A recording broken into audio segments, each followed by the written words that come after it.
வெளிநாட்டிலிருந்து தமிழ்நாடுக்கு முதலீடுகளை ஈர்ப்பதற்காக நம்முடைய மாண்புமிகு முதல்வர் திரு ஸ்டாலின் அவர்கள் ஜெர்மனி மற்றும் இங்கிலாந்துக்கு பயணம் மேற்கொண்டார் இல்லையா? அதுல பல்லாயிரக்கணக்கான கோடிக்கான புரிந்துணர்வு ஒப்பந்தங்களை நாம போட்டிருக்கிறோம் அப்படின்னு சொல்லி அவர் அறிவிச்சிருக்கிறார் நண்பர்களே. ஆனால் நம்முடைய எதிர்க்கட்சி தலைவரான திரு எடப்பாடி பழனிசாமி அவர்களோ அந்த மாதிரியான பெரிய அளவிலான இன்வெஸ்ட்மெண்ட் எதுவுமே இவங்க வாங்கிட்டு வரல.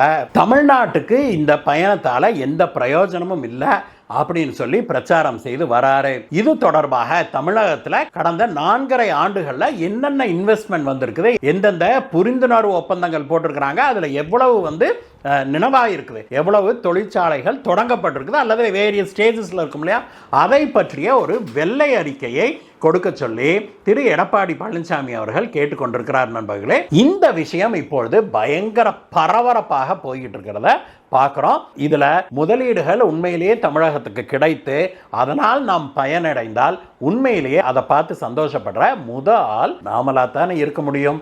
என்ன மக்களே நான் சொல்றது?